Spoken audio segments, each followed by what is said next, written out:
Sa pagitan ng tingin at ngiti, may kwentong tayo lang ang nakakaalam.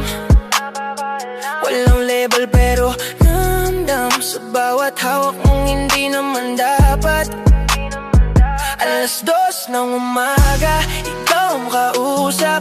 Sa umaga, ibang kasama. Ako ang sikreto sa dilim, pero sa liwanag hindi mo kilala. Ako ang pahinga mo, pero hindi ang pinili. Ako ang